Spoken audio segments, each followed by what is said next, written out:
Tadi siapa beritahu? Tadi Saiful duk beritahu pasal kerajaan Kedah kena scam dengan segala jenis syarikat-syarikat scammer ni. Dia bukan PAS saja kena scam, UMNO pun kena scam. Kapal yang dia buat itu lebih kurang 20 juta ringgit sebenarnya dibayar kepada syarikat-syarikat palsu yang tak wujud untuk khidmat rundingan teknikal yang tak pernah berlaku. Cuma saya nak sebut, salah satu syarikat itu, saya tak nak cerita semua malam ni lah, tunggulah seminggu 2 minggu ni dia akan keluar. Salah satu syarikat itu milik seorang scammer yang kalau Google saja nama dia penuh keluar. Orang India. Di Sri Lanka pun ada kes dia. Zaman Pak Lah dulu pun ada kes dia di Iraq. Kapal pun kes dia, syarikat dia terlibat. Dan yang terbaru, My Sejahtera pun yang dia berebut. Kontrak My Sejahtera pun syarikat dia. Sebab tu saya nak tanya, PAS ni PAS. Yang kamu duk syarah kat orang ni, yang kita sebagai Islam kena sokong Islam supaya China, India tidak pijak kepala kita. Kamu duduk dalam kabinet. Kamu sama-sama buat keputusan. Apabila ada syarikat-syarikat malaun scammer yang curi duit rakyat sampai puluh juta, ratus juta, 1 sen pun tak ada hasil kepada rakyat. Pernah tak kamu bercakap bersuara sekali? Sujud, kamu tanya, adakah aku dah buat dan laksana amanah aku yang sepatutnya? Kerana setiap 1 sen wang rakyat yang diselewengkan semasa aku jadi menteri dan bertanggungjawab dalam jemaah menteri, aku kena jawab dalam kubur. Pernah tak menteri PAS yang 4 orang tu tanya saya? Menteri besar PAS pernah ditanya ke tidak? Jadi bila saya akan mula dedah satu persatu, dedah pasal syarikat scammer yang menyebabkan kapal kita terkendala. Saya dedah lagi nanti soal meriam. Tentera darat nak beli meriam pun kena scam juga, saudara-saudari. Bila saya dedah satu persatu yang ini, dia nak panggil pilihan raya. Tak apa. Saya bersedia panggil pilihan raya. Saya ada peluru. Kita ada cari bot untuk bantu orang banjir. Tapi saya juga ada peluru-peluru yang saya nak tembak satu persatu tiap-tiap minggu ni. Kau berani panggil pilihan raya, kita akan masuk pilihan raya dalam keadaan 1 minggu 1 skandal yang UMNO PAS bersatu kena jawab. Kamu nak jawab apa PAS? Demi Islam konon, demi Melayu. Tapi oleh kerana kamu tidur ke tidak? Kamu faham pun tidak agaknya? Apa hukumnya? Melaga-lagakan rakyat, menyelip tumpuan rakyat, memindahkan pandangan rakyat supaya rakyat yang Melayu Islam ini tidak fikir soal amanah, soal kebajikan, soal lawan rasuah. Jadi sebab itu saudara-saudari, 11.30 dah ni, sebab itu saudara-saudari, terutamanya kepada sahabat-sahabat kita di Kedah, isu ini akan terus dimainkan. Jawapan saya mudah kalau orang tanya. YB tak bimbang ke orang Cina pijak kepala kita?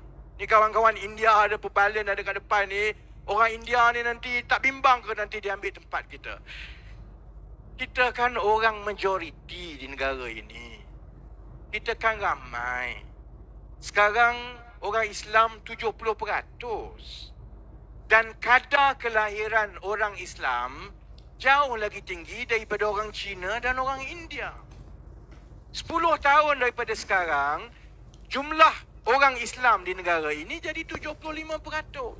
Sepatutnya kalau yang takut bukannya orang Islam. Yang takut itu sepatutnya orang Cina dengan orang India. Kalau dia makin ramai, dia tak hormat kita, dia tak layan kita dengan adil, macam mana kita nak hidup di negara ini? Jadi apa nak takut? Yang selalunya takut itu ialah kalau dia buat sesuatu yang salah. Dan bila dia buat sesuatu yang salah, dia tak boleh nak jawab. Bila dia tak boleh nak jawab, akhirnya untuk mengaburi mata rakyat, dia laga-lagakan yang Melayu dengan Cina yang India. Saudara-saudari jangan bimbang. Kami dalam keadilan bukan bodoh. Saya sayang semua Melayu, Cina, India. Saya tak ada pun dalam keadilan kata tak penting Melayu ini. Saya tahu, tanya Simon. Saya tak pernah berganjak bahawa orang Melayu akan memimpin di negara ini. Tapi kalau orang Melayu nak memimpin, janganlah buat malu. Dahlah bodoh, curi duit pula tu. Kalau kita nak memimpin, kita mestilah dapat hormat daripada orang yang kita pimpin. Maksudnya kita jujur, kita cerdik, kita cekap, kita amanah. Barulah yang Melayu pun hidup aman. Yang Cina pun rasa bangga dan akan hormat kepada kita. Yang India akan bantu. Dan negara yang macam itu, yang harmoni walau pelbagai kaum dan agama, negara itulah yang akan dihormati sebagai contoh teladan kepimpinan orang Islam yang sepatutnya dituruti, saudara-saudari. Jadi jangan bimbang. Usaha kita ialah kita nak kembalikan kerajaan kita di landasan supaya kita boleh perbaiki segala masalah yang ada. Dan masalah-masalah itu besar.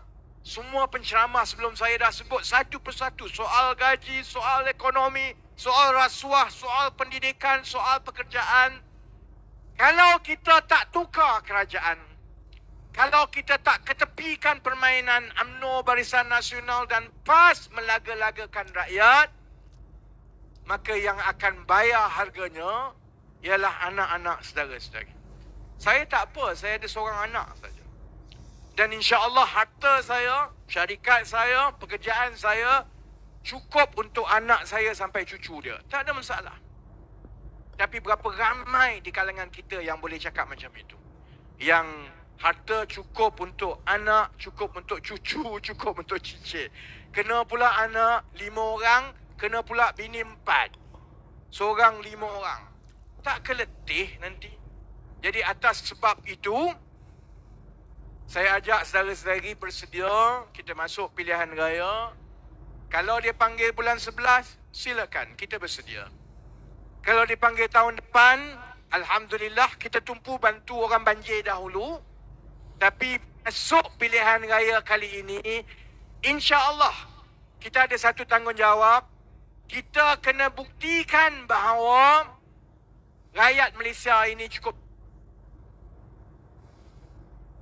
Melayu, Cina, India, insya-Allah kita boleh buat sekali lagi tahun 2022. Boleh tak saudara-saudari? Jadi balik sampaikan kepada sahabat-sahabat, kepada yang Cina, yang India, sampaikan kepada anak beranak kawan bahawa kebangkitan itu sedang berlaku. Kita sekarang berada di tempat yang sama seperti 2-3 bulan sebelum masuk 2018. Kalau 2018 kita berjaya tukar kerajaan, 2022 juga kita akan berjaya kembalikan mandat rakyat kepada Pakatan Harapan dengan syarat orang Melayu jangan bermain emosi perkauman. Faham soal amanah, faham soal tanggungjawab, pilih pimpinan yang cekap, pimpinan yang cerdik. Orang Cina, orang India, kita keluar beramai-ramai. Pastikan setiap satu undi, kita undi Pakatan Harapan dan kita buang UMNO Barisan Nasional. Kalau itu berlaku, nanti bila Zahid Hamidi, masa dia untuk masuk check-in dekat hotel, sekali dengan Najib, saya boleh tawarkan diri, saya boleh bawa beg dia banyak-banyak. Banyak mana beg dia ada pun saya sanggup bawa. Kalau kena bawa truk ini pun nak bawa beg dia, kami bawa truk ini, kutip beg dia, hantar dia untuk bercuti dekat Sungai Buloh. Sungai Buloh pun tak apa, Kajang pun tak apa. Tapi saya rasa, kalau tanya Zahid, dia lagi rela duduk di Sungai Buloh sebab bilik sebelah Najib tu, dekat Kajang tu, bilik tu dah disediakan untuk Rusmah. Jadi terima kasih banyak-banyak saudara-saudari. InsyaAllah kita akan terus ceramah, terus ke udara. Saya nak tutup, saya sebut ayuh, saudara-saudari sambut dengan Malaysia.